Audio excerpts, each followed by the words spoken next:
think it is that has made Bob Marley such a big name? I think, maybe it's just what Bob Marley stand for. What is that? The truth. And the determination to stay alive and survive. Hi guys, welcome back to my channel, Jamaica Roots TV. Hope you're all doing well today. So today's February 6th, and it's Bob Marley's Earth Strong. So if he was with us today, he would have been 77 years old. So I've decided to put together a little video to just commemorate his 77th year. So this video is going to be about things that you never knew about Bob Marley. And in doing the research, I have found out things that I did not know. So I'm learning as I go along as well. Some things I knew and some things I did not know. So here we go. The first one would be when Bob Marley was born, his mom was by herself, like with her family, and his dad, Norval Marley, was not present. He was away in Kingston. So his mom, Sidella, waited until Norval arrived back in St. Anne to name the child. So she gave him that honor, and he named Bob Marley Nesta Robert Marley.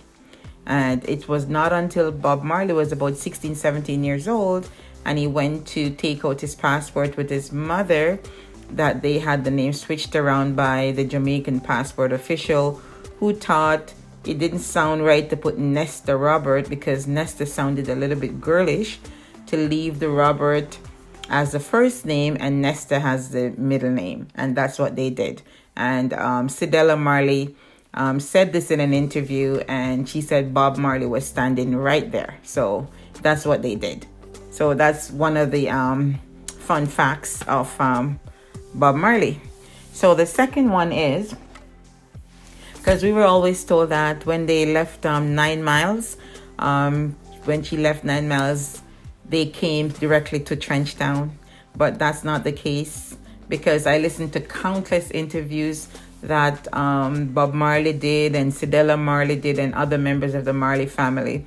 And Bob Marley actually said in this interview, I think it was with Gills and Noble, interviewed by G.I.L.S. Gills, and the last name is Noble, that they never moved directly to Trenchtown. They actually stopped at 2 different addresses. One was at Oxford Street and one was in somewhere in East Kingston. So they had 2 separate addresses before they actually moved to Trenchtown. So that I did not know, and I found out just recently that was the case. Okay. So the third one would be Bob Marley's many names, because this one man had so many names. So they called him Skipper, Tough Gong or Gong, Robbie, Nesta, Bob. So he had quite a few names. And I noticed that his daughter, Sidella Marley, named her son Skip. So that's like a short form of Skipper. That's her dad's nickname as well.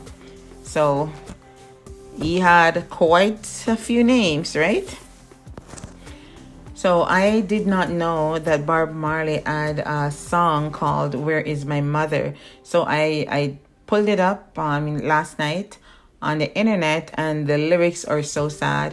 So this was written when his mom left him in Trenchtown with Bunny Wailers' dad, and she left for America. She brought her young child with her and left him there in the care of Bunny Wailers' father. So he was missing his mom. I can see it in the lyrics. And, he wanted to reunite with his mother. So that was very touching. I did not know of this song at all. It's called Where Is My Mother?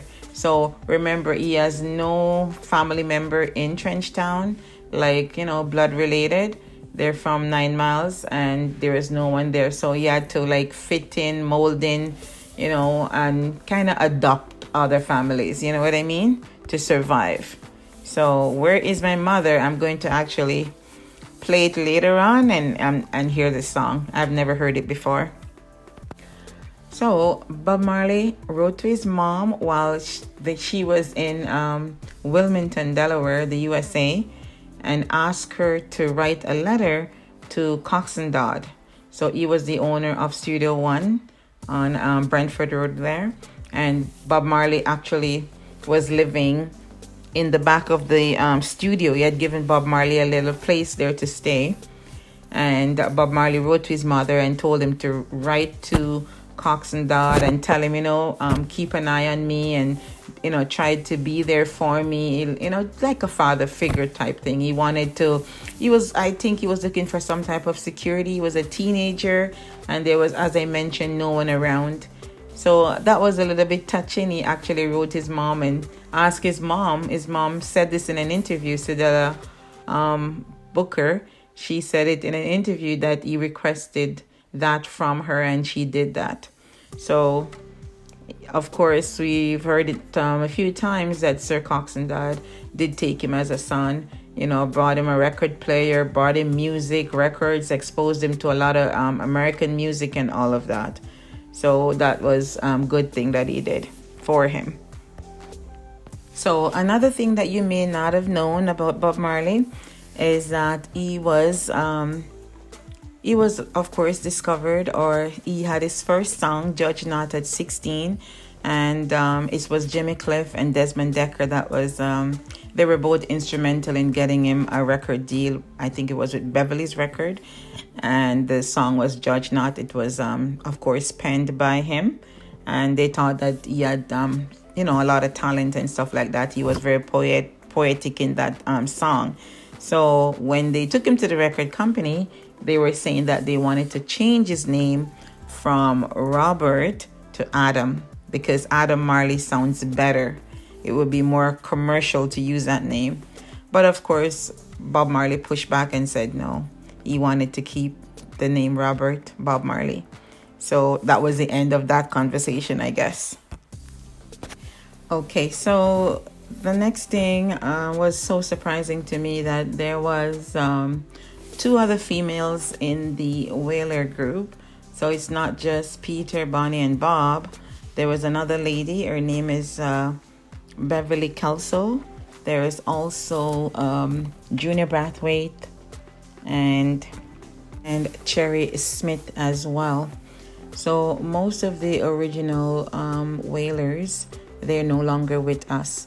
But this lady, Beverly Kelso, she did an interview and I was listening to it, and basically she was saying that when the Wailers, because they used to walk from the bottom of Trenchtown past 9th Street all the way up to Greenwich Pk Rd to get to the Studio One, which was on the Brentford Road, right? So Rita Marley used to stand out by her gate, and she used to wave to the group and all that, because remember, these are the Wailers, so everybody in Trenchtown would know them and respect them, right? And Rita would probably be waiting at the gate, with her baby. I'm thinking that must be her first child, Sharon Marley.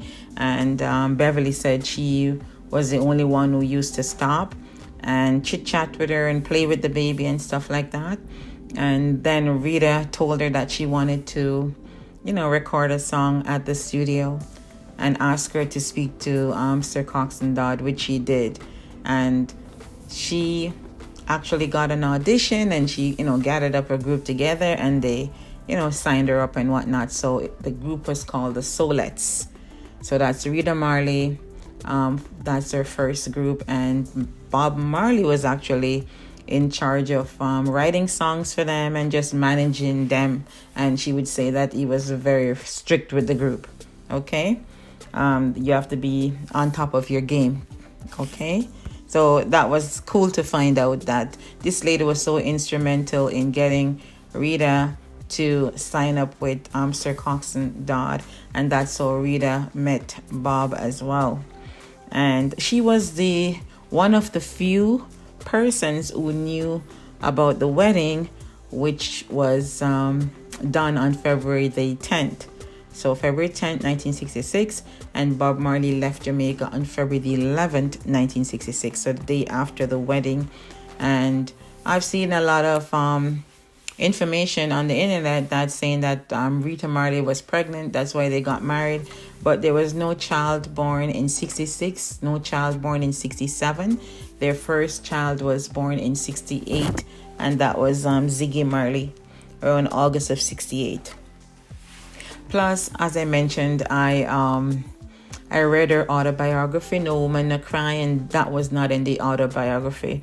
What I saw in the autobiography was that Bob Marley helped to deliver Ziggy. They didn't go to the hospital. He was a home birth, and she said he handled it like a pro, like it was nothing to him. So that was great that he brought his son into the world. So that's another fun fact again. So Bob Marley's first job in the US, you'll see it printed, or you'll see someone saying in an interview it was Chrysler, but from what I've seen, it is the DuPont Hotel. So that's the first place where he went, and he got a job to do a vacuuming. So, and after the DuPont Hotel, he went to Chrysler. So that's how he penned the song, It's All Right, working, night and day type thing. So that's, how the artists or singers, they use their life, whatever happened to them in life or their experiences, that's what's going to be coming out in the songs. So that's how he penned that song. So no, it wasn't Chrysler, it was the DuPont Hotel. That's his first job. And Bob Marley went to America in February of 1966, and he came back to Jamaica about 7 months after. So this time when he came back, he was financially stronger because he saved his money and he opened his own record label. So he elevated himself, so to speak, right? Because he was always like, had to depend on Sir Cox and Dodd for so much, right? Because he's the owner of the record company and all of that. So I guess you had to, abide by what they were saying and all of that. So this time he was more financially secure, and he's able to open his own record label. I believe it's called Wailers Soul. And when I looked at one of the records, it shows 18A Greenwich Pk Rd. So I'm wondering if, how they use that address, and if that was Rita Marley's address, or was that where the records were pressed, because Studio One had a total different address. It was on Brentford Road. So Greenwich Pk Rd was on that record. All right, so same road where Rita Marley lived, and that road is also on my birth certificate as well. Okay, so the next thing up, and things that you may not have known. So we're going to look at the song One Love, because I was listening to some of Marcus Garvey's speeches, and on more than one occasion he used the word one love when he's about to finish the speech. So that Marcus Garvey was speaking a lot in the 20s, 30s, so way before Bob Marley's time. So when he met people like Mortimer Plano, he would have been studying Garvey's, listening to speeches, reading his books and all that. So I'm thinking maybe that's where he got that moniker, the One Love moniker, and that was one of his biggest selling record. So I guess Marcus Garvey, which he did say in an interview, is one of his he really respect and look up to Marcus Garvey so much, and he reads a lot about him and listen to his speech and all of that. So I'm thinking that's where he got that from, the One Love thing, which spread around the world, right? And it really elevated him as well.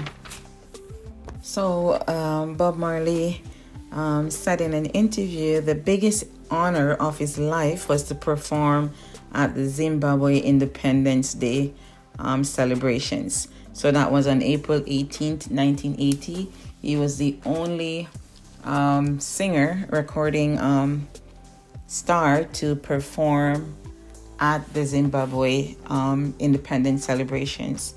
So it was that important to him. So formerly Rhodesia in Africa. So that was awesome to know. I never knew that this was his biggest honor. So what was Rita Marley's favorite song from the Bob Marley's catalog? So that would be No Woman No Cry. So I guess that song came about from the frequent cries, complaints, mostly from the women in Trenchtown, and also other poorer class neighborhoods. They're always saying they don't have enough of this, don't have enough of that.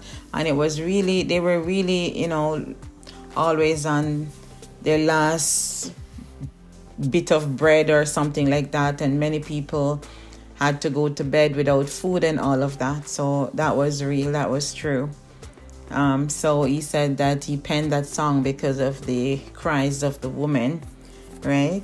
And that was Rita's song, and that title was her autobiography title, No Woman No Cry, as well. And she said he also penned the song Stir It Up for her. That's what she said in an interview. So I didn't know about that, the last one. Okay. So the last one that we will do, what you may not have known about Bob Marley. This one is the ring that you will see on his finger, while he's performing, giving interviews. The saying goes that he never took off the ring. So while Bob Marley was living in America, Wilmington, Delaware, with his mom, Cedella Malcolm, he got a dream. And in that dream, he said there was a man that approached him in a military uniform that tried to put a ring on his finger. And he got up and he was telling his mom about the dream. And his mom went because she, thought that this would have been his dad or something coming to talk about a ring or put a ring on his finger. And she had a ring from his dad, Norval Marley, and she went and got the ring and put it onto Bob Marley's finger. So Bob Marley said after a couple of days, it became uncomfortable for him. He didn't want to wear the ring anymore. I'm not sure if it was because he wasn't very close to his dad or it was just not comfortable. And that was that. 11 years after that, 1977, while he was in London, because he lived in London for 2 years, he met the Emperor Haile Selassie's son, Prince Asfaw Owusan. And this guy, or Selassie's son, gave him a ring and put it on his finger and told him that he wanted him to wear it. And he called his mom and told him that this is the ring that he saw in the dream, like it fit the description to a T. So he never took off that ring. No matter what, he's always wearing that particular ring. So I thought this was something that I never knew about. I don't know if you knew about it, but it was fun finding out some facts that some people may never have heard about Bob Marley, okay? About Bob Marley. So we've come to the end of it. I enjoyed finding out about these things. I have a whole list, but we're going to stop here for the video. And please remember to like, share, and subscribe. Take care of yourself and others, and see you on the next video.